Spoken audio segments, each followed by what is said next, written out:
आज है 2 मार्च 2025 दिन रविवार। Welcome back to Clean News MP. चलिए देखते हैं मध्य प्रदेश की 25 फटाफट बड़ी खबरों को। इससे पहले आप न्यूज को कहां से देख रहे हैं हमें कमेंट में बताना बिल्कुल ना भूलें। साथ ही हमारे फेसबुक पेज को भी फॉलो करें। फेसबुक पेज का लिंक डिस्क्रिप्शन में दिया गया है।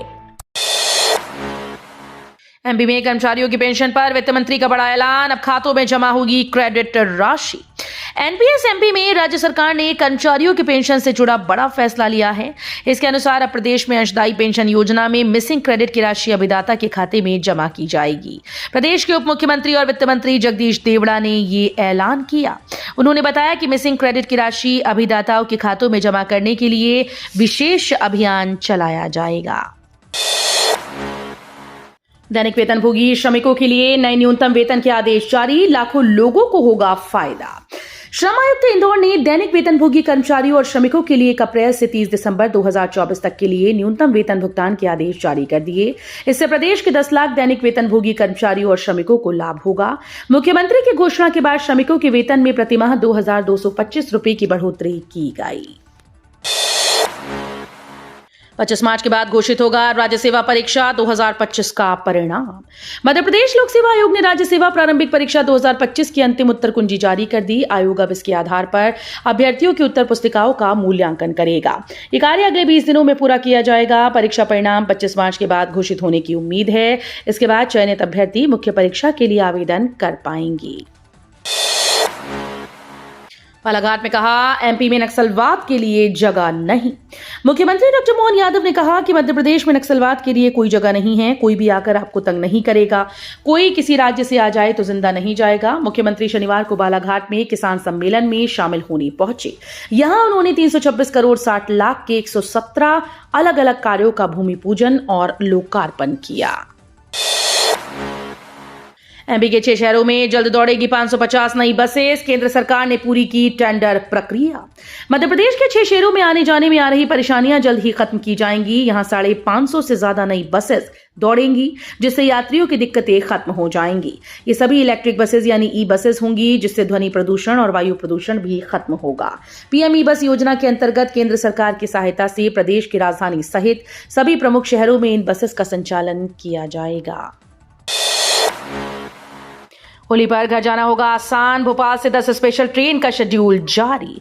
मध्य प्रदेश की राजधानी भोपाल रेलवे स्टेशन की ओर से होली पर घर जाने वाले यात्रियों के लिए 10 होली स्पेशल ट्रेन का शेड्यूल जारी किया। मामले को लेकर सीनियर डीसीएम सौरभ कटारिया ने बताया कि सबसे ज्यादा यात्रियों की भीड़ रीवा रूट पर आ रही है, इसलिए इस रूट पर 4 स्पेशल ट्रेन चलाई जाएंगी। एमपी में एनएचएआई के प्रस्ताव पर बनेगा 4 लेन 6 लेन, मिलेगी सीधी कनेक्टिविटी। मध्य प्रदेश की आर्थिक राजधानी इंदौर में जल्द कई बड़े काम किए जाएंगे। एनएचएआई के द्वारा कलेक्टर को लिस्ट सौंप दी गई, जिसमें रिंग रोड के स्ट्रक्चर को देखते हुए रेडियल रोड तैयार करने को कहा गया है। इसमें करीब 11 रिंग रोड शामिल हैं, जो कि शहर के पूर्वी और पश्चिमी इलाके में हैं। एमपी में वायरस से फिर मचा हड़कंप, संक्रमण रोकने 21 दिनों के लिए बाजार बंद। एमपी में वायरस ने एक बार फिर से हड़कंप मचा दिया। संक्रमण रोकने के लिए 21 दिनों के बाद बाजार बंद करा दिया गया। प्रदेश के छिंदवाड़ा में 3 बिल्लियों और पक्षियों में एवियन फ्लू पाया गया है, जिसके बाद जिला प्रशासन ने ये कदम उठाया। जांच के बाद बिल्लियों में अत्यधिक रोगजनक एवियन इन्फ्लुएंजा वायरस पाया गया, जो कि गंभीर बीमारी और उच्च मृत्यु दर का कारण बनता जा रहा है। एमपी में नहीं बंद होगी कोई योजना, सीएम डॉक्टर मोहन यादव का बड़ा ऐलान। मध्य प्रदेश के मुख्यमंत्री डॉक्टर मोहन यादव आज बालाघाट पहुंचे। यहां पर उन्होंने 264 करोड़ रुपए के विकास कार्यों का लोकार्पण किया और 61 करोड़ के निर्माण कार्यों का भूमि पूजन किया।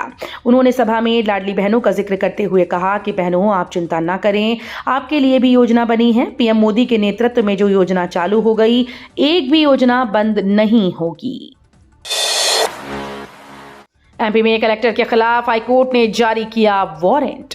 मध्य प्रदेश की राजधानी भोपाल के कलेक्टर के खिलाफ मध्य प्रदेश हाईकोर्ट ने वारंट जारी कर दिया है। ये जमानती वारंट है, जिसे एक अवमानना याचिका पर सुनवाई करते हुए कोर्ट ने जारी किया। मामले की अगली सुनवाई 12 मार्च को निर्धारित की गई और उस दिन भोपाल कलेक्टर को कोर्ट में व्यक्तिगत रूप से हाजिर होने के लिए कहा गया है। 5 माह में जलेगा यूका का 336 टन कचरा, फिर राख होगी लैंडफिल। पीतमपुर में 10 दिन में 3 टन कचरे जलकर राख होगा। पहले दिन वातावरण में तय मानकों के हिसाब से गैसेस का उत्सर्जन हुआ। कचरे के निपटान के दौरान वातावरण पर नकारात्मक असर देखने को नहीं मिला। इसके चलते अब 30 टन के बाद में कचरे को जलाने का सिलसिला जारी रहेगा। संभागायुक्त दीपक सिंह ने इसकी पुष्टि की है। 337 टन कचरे को जलाने के लिए 4 से 5 माह का समय लगेगा। विक्रम महोत्सव से दुगनी होगी होली की खुशियां। अनु कपूर करेंगे अंताक्षरी। 11-12 मार्च को ऑडिशन। धार्मिक नगरी उज्जैन में इन दिनों 125 दिवसीय विक्रम महोत्सव धूमधाम से मनाया जा रहा है। इस कड़ी में 13 मार्च गुरुवार को रात 8 बजे से टावर चौक फ्रीगंज में अनु कपूर की अंताक्षरी का आयोजन किया जाएगा। अंताक्षरी के बारे में जानकारी देते हुए अनु कपूर ने बताया कि मध्य प्रदेश सरकार की सांस्कृतिक विकास विभाग के द्वारा आयोजित विक्रम महोत्सव के तहत इस कार्यक्रम को शामिल किया गया है। बोर्ड परीक्षा में तख्ती ले जाने पर प्रतिबंध। बोर्ड परीक्षा में नकल रोकने के लिए दमोह प्रशासन के द्वारा सख्ती बरती जा रही है। छात्रों को परीक्षा केंद्र के अंदर तख्ती लेकर जाने की अनुमति भी नहीं दी जा रही। जिले के तेंदुखेड़ा में कुछ अभिभावकों ने इस नियम का विरोध किया है। उनका कहना है कि यदि डेस्क खराब हो तो बच्चे कॉपी में कैसे लिखेंगे। वहीं केंद्र अध्यक्ष का कहना है कि वे निर्देशों का पालन कर रहे हैं। ज्योति कलश रथ यात्रा उज्जैन से सीहोर पहुंची। जिले के 108 गांव में 30 दिनों तक भ्रमण करेगी। महाकाल की नगरी उज्जैन से चलकर ज्योति कलश रथ यात्रा गायत्री शक्तिपीठ परिसर सीहोर पहुंच गई। ये यात्रा जिले के 108 गांव में 30 दिनों तक लगातार भ्रमण करेगी। नारी सशक्तिकरण शक्ति संवर्धन 108 कुंडीय गायत्री महायज्ञ की तैयारियों को लेकर जिला स्तरीय बैठक का आयोजन किया गया। ये 4 दिवसीय भव्य आयोजन सेकड़ा खेड़ी मार्ग स्थित माधव आश्रम की भूमि पर होगा। बस लेन टूटी। मिक्स लेन में चली आई बसेस। संकरे हिस्सों में पहले हटाई जाएगी रेलिंग। 300 करोड़ रुपए की बीआरटीएस की 100 मीटर की बस लेन की रेलिंग नगर निगम ने उखाड़ दी। उस हिस्से में आई बस मिक्स लेन में चली। अब बीआरटीएस के बचे हिस्सों की रेलिंग हटाई जाएगी। बस रेलिंग हटाने में अफसर जल्दबाजी नहीं कर रहे, क्योंकि स्मार्ट ट्रैफिक सिग्नल के लिए सड़क के नीचे वायरिंग भी बिछाई गई है। सामूहिक विवाह सम्मेलन में ढोल नगाड़े के साथ रथ से पहुंची बारात। शादी के बंधन में बंधी 73 जोड़ी। मध्य प्रदेश सरकार की मुख्यमंत्री कन्या विवाह योजना के तहत महर नगर पालिका द्वारा पटेल मैरिज मिलन गार्डन में शनिवार को वैवाहिक कार्यक्रम आयोजित किया गया। इस समारोह में 73 कन्याओं का विवाह संपन्न कराया गया, जिसमें 72 जोड़ों का विवाह हिंदू रीति रिवाज से और 1 जोड़े का मुस्लिम रीति रिवाज से निकाह कराया गया। सरकार की ये योजना आर्थिक रूप से कमजोर परिवारों के लिए कारगर साबित हो रही है, जिनके पास कन्यादान और विवाह का खर्च वहन करने की क्षमता नहीं होती है। औद्योगिक निवेश में नंबर 1 बनेगा मध्य प्रदेश। सीएम डॉक्टर मोहन यादव बोले। Madhya Pradesh global investor summit की अपेक्षा से बेहतर उपलब्धि ने मध्य प्रदेश की आंखों में नया सपना बसा दिया। औद्योगिक निवेश में देश का नंबर 1 प्रदेश बनने का सपना मुख्यमंत्री डॉक्टर मोहन यादव कहते हैं कि हर दृष्टि से अनुकूल वातावरण पाकर उद्योग जगत मध्य प्रदेश पर मोहित है। उज्जैन में शिप्रा किनारे 2344 हेक्टेयर जमीन पर सिंघस्त नगर का निर्माण।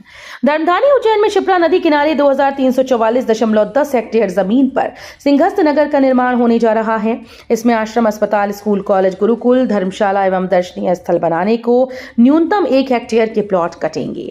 आसान पहुंच के लिए 18 मीटर चौड़े मार्ग बनाए जाएंगे। निवेशकों को 12.5 मीटर ऊंचे भवन बनाने की अनुमति होगी। प्लांट आवंटन की मुख्य शर्त यह होगी कि उन्हें न्यूनतम 10 मीटर सीमांत खुला क्षेत्र छोड़ना होगा और परिसर में कम से कम 75 पौधे प्रति हेक्टेयर के मान से लगाने होंगे। मध्य प्रदेश के 2 संभागों के शहरों में हल्की बारिश के आसार। मध्य प्रदेश में इन दिनों मिला जुला मौसम देखने को मिल रहा है, जहां दिन में गर्मी बढ़ रही है, रात में तापमान में गिरावट आ जाती है। इस बीच कहीं पर हल्की बारिश का अनुमान है। अलग अलग स्थानों पर सक्रिय मौसम प्रणालियों के प्रभाव से प्रदेश में दिन और रात के तापमान में बढ़ोतरी होने लगी। इस क्रम में पूरे प्रदेश में दिन और रात के तापमान में काफी बढ़ोतरी दर्ज की गई। मध्य प्रदेश सरकार की पहल। रिश्वतखोरों को फंसाने के बाद वर्षों तक के लिए उलझी रहने वाली घूस की राशि अब शिकायतकर्ता को कोर्ट में अभियोजन कार्यवाही शुरू होते ही मिल जाएगी। इसके लिए सरकार अगले माह यानी अप्रैल से विशेष फंड शुरू करने जा रही है। शासन से इसके लिए सैद्धांतिक सहमति मिलने के बाद सामान्य प्रशासन विभाग लगभग 40 लाख रुपए का विशेष कोष बना रहा है। इससे शिकायतकर्ताओं को राशि लौटाई जाएगी। शिवराज सिंह चौहान के गढ़ में कांग्रेस की सेन केंद्रीय मंत्री की काट के लिए इस नेता पर लगाया दांव। मध्य प्रदेश में कांग्रेस अपने अस्तित्व के लिए संघर्ष कर रही है। विधानसभा चुनाव में मिली करारी हार के बाद पार्टी को लोकसभा चुनाव में भी एक सीट नहीं मिली। 15 माह की कमलनाथ सरकार को छोड़कर 2 दशक से ज्यादा समय से कांग्रेस प्रदेश की सत्ता से बाहर है। इस दौरान जिसे एक अकेले बीजेपी नेता की कांग्रेसी तोड़ ढूंढते हैं वो है शिवराज सिंह चौहान। 2023 में जब हर किसी को लग रहा था कि इस बार बीजेपी का राज्य की सत्ता में लौटना मुश्किल है, तब शिवराज सिंह ने लाडली बहना योजना के रूप में ऐसा कार्ड चला कि अपूर्व बहुमत जुटा लिया। पीएम मोदी का कृषि हितधारकों से बजट के प्रभावी क्रियान्वयन के लिए सुझाव देने का आग्रह। प्रधानमंत्री नरेंद्र मोदी ने शनिवार को कृषि और ग्रामीण विकास के लिए बजटीय प्रस्तावों के शीघ्र कार्यान्वयन का आह्वान किया और हितधारकों से नए बजट पर विचार विमर्श करने के बजाय कार्यवाही पर ध्यान केंद्रित करने का आग्रह किया।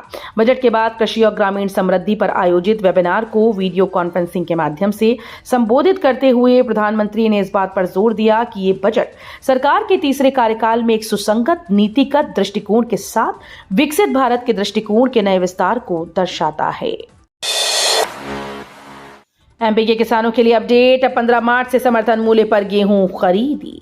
मध्य प्रदेश के किसानों के लिए राहत भरी खबर है। अब 2600 रुपए के समर्थन मूल्य पर एक नहीं बल्कि 15 मार्च से गेहूं उपार्जित किया जाएगा। जिन किसानों ने अब तक गेहूं उपार्जन के लिए पंजीयन नहीं करवाया वो 31 मार्च 2025 तक करवा लें। अब तक 2,91,000 से अधिक किसानों ने पंजीयन करवा लिया है। एमपी में 2,70,000 पदों पर होगी भर्ती। सीएम मोहन यादव का ऐलान। बालाघाट प्रवास के दौरान मुख्यमंत्री डॉक्टर मोहन यादव ने कहा कि हम प्रदेश में आगामी समय में इंस्पेक्टर सहित तमाम विभाग की 1 लाख पद पर भर्ती करेंगे और आगामी 5 साल में सरकारी व निजी सेक्टर मिलाकर 2,70,000 पद भरे जाएंगे।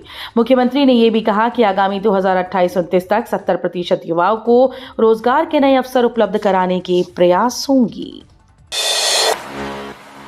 31 मार्च से पहले बनवा लें फार्मर आईडी वरना किसानों को नहीं मिलेगा इस योजना का पैसा। मध्य प्रदेश में कलेक्टर भव्या मित्तल ने खरगोन जिले के किसानों से अपील की है कि वे अपनी फार्मर आईडी 31 मार्च से पहले बनवा लें, जिससे उन्हें प्रधानमंत्री किसान सम्मान निधि योजना की राशि मिलने में किसी तरह की परेशानी नहीं होगी। मार्च 2025 के बाद जिन किसानों की फार्मर आईडी नहीं होगी उन्हें इस योजना का लाभ नहीं मिलेगा। तो ये थी आज की 25 फटाफट बड़ी खबरें। अगर आपको न्यूज पसंद आई हो तो वीडियो को लाइक और शेयर जरूर करें। धन्यवाद।